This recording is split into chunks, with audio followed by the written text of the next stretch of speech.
WICR, rocking the campus in New Rochelle.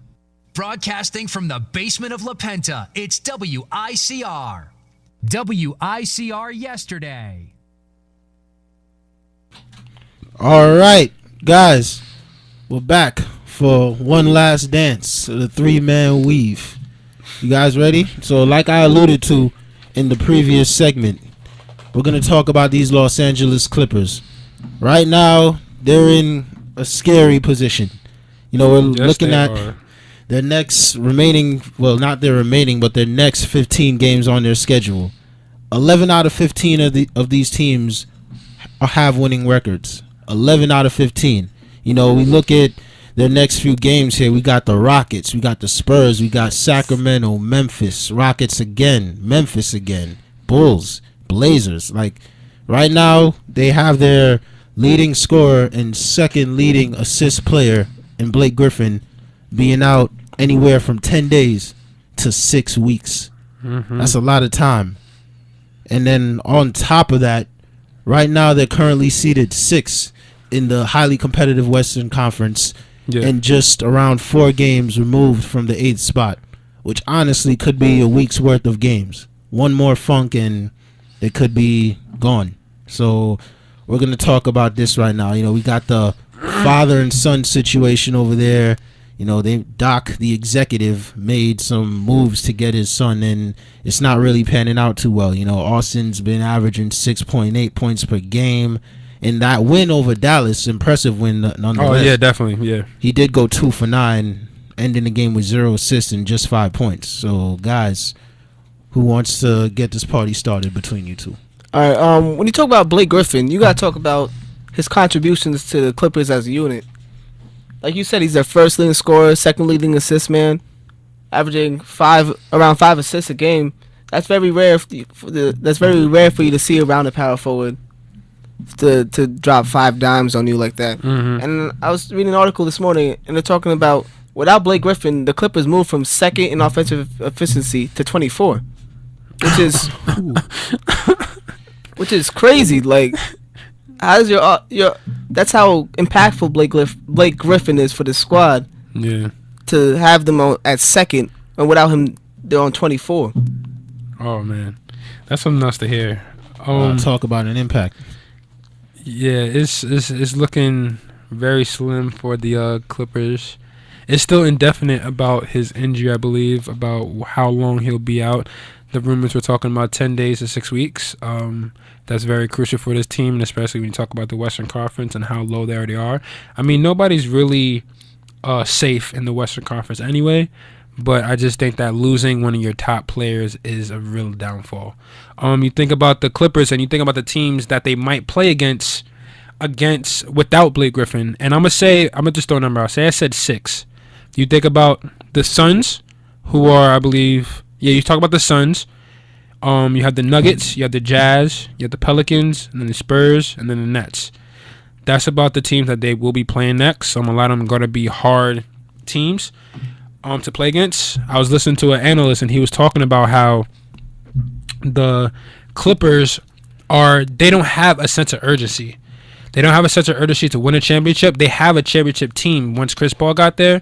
And then you look at their team, you look at the players that they have, they do have a chance to... They seem like a championship squad. They have nice, good big men. They have, nice forwards. They have shooters. And J.J. Redick, who wasn't there the last game. And then you got Chris Paul leading the way.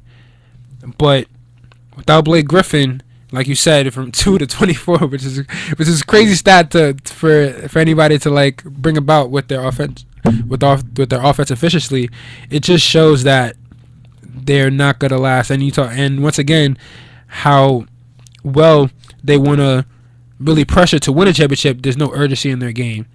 Like they score 100+ points, but that's all. That's like half of the Western teams do that. So it doesn't show anything special.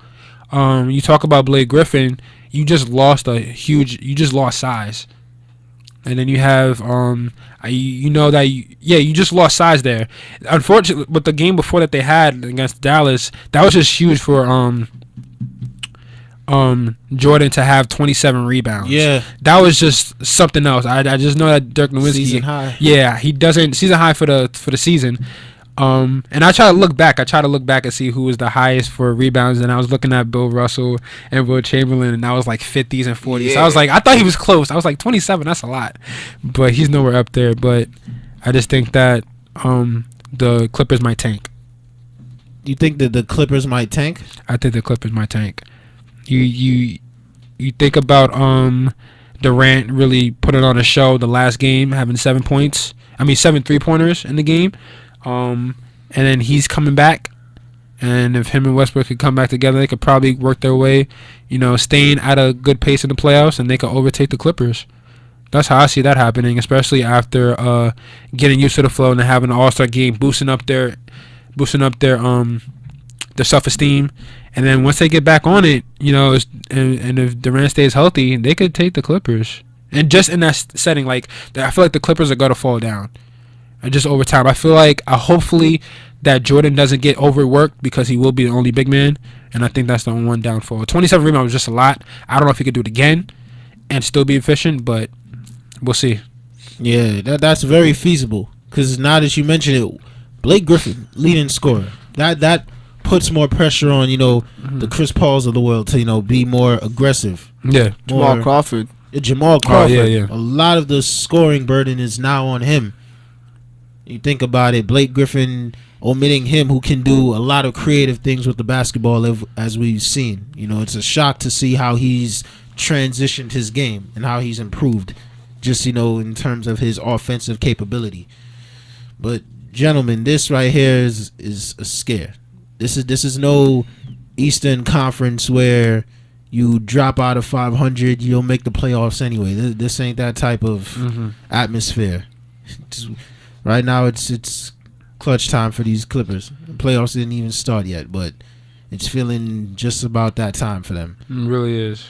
And what do you think about them in terms of being more composed? They picked up a ton of techs the other day against Cleveland, and I believe Chris Paul got fined $25,000 for that. For that statement. His post-game remarks. You can see the frustration. They're frustrated. They're not playing well and they're mad. Yeah. They don't. I don't know. I think I really don't know. I really don't know what to say for it. How they're really gonna be for the future, and just without Blake. But I really don't see much. I don't know. I don't hope that Clippers fans don't give up hope. But it just you have to. I don't see anybody in the roster who will step up for that team. Like you talk about Crawford. He's just a fantastic player. I see just each game. If you can score 21, then that's 21. I just think it's not enough for a team such as any team in the Western Conference when they scoring 100+ points. Who's gonna step up? You mentioned that on the positive note though. JJ came back recently. Okay. Although, they did lose Glenn Davis the other day. JJ's back, so he can, alleviate some of that scoring. And you also got to worry about the rebounds. He's averaging 8+ rebounds, 5 assists. So you got to worry about not only the scoring burden, the rebounding burden, the assist burden. Because Chris Paul's not going to go out there and get 17 every night. Hoping Austin Rivers doesn't screw up. Yeah, Austin Rivers is going to be big these next couple of weeks. It was smart for his dad to get his son there, because if you want to be great, play with the great. You're gonna be practicing against Chris Paul and watching his game in practice, and you have your son watching Chris Paul play as a point guard. That's true. That he did that smartly. I know it's one thing to be a grown man in the NBA and play with your dad and have him all the time around you, but it's another thing to have one of the great point guards on your team and you following him as a scorers youth. in the league, and Jamal Crawford, he could learn so much from so much. Entire guard rotation of this team. So much. He should. I hope his game excels as long as Chris Paul's there. I know this is his 10th year, but if he could stay there, Austin Rivers, and really learn something, hopefully, I don't want him to really be the main guy to help out. Blake Griffin's gone, but I hope for the long term that he's that guy. Since you mentioned Austin Rivers, exactly. Because when the deal first came through, I was skeptic, because let's be honest, Austin's been relatively anemic in the league, to say the least. I'm just being honest. You know what I mean? It's the truth. So, this right here could be a resurrection for him, an early but much needed resurrection for the young cat. So, Yeah. hopefully, that just goes through.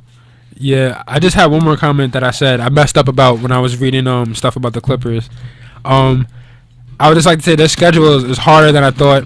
I was just looking at while Blake was gone. You have them against I said the wrong teams. You have them against the Houston Rockets, then you have them against the Spurs, then you have them against the Kings, and then Memphis Grizzlies, and then the Rockets again, then Memphis again, then the Bulls. You just talk about teams who could really shut you down defensively. I mean, probably not the Rockets, but you got James Harden there that could just score on you, and that's their next game coming up. But there's so many teams out there that are next in their schedule for them to really take them out of the standings for the playoffs. Well, yeah, it's gonna be a long and bumpy ride. Hopefully, they can endure it. But guys, that's all she wrote. Oh, you wanted to say one? I want to say one last thing. Yeah, I go said ahead. teams are gonna make be it brief, man. teams gonna be circling their calendars for the Clippers game. They're waiting for circling the calendars. They're gonna go off on the Clippers pretty Yeah, soon. definitely, man. Yep. They're gonna turn up the heat on them boys. But yeah, guys, it's time to say our farewells. You've been So long. listening to 3-Man Weave with yours truly, Sean Edwards, All right, Brendan Clark. Rob Jiggity. Rob Jiggity, and we Rob are Jiggity. out. See All you right. guys next time. Take care. Yep. What time is it now?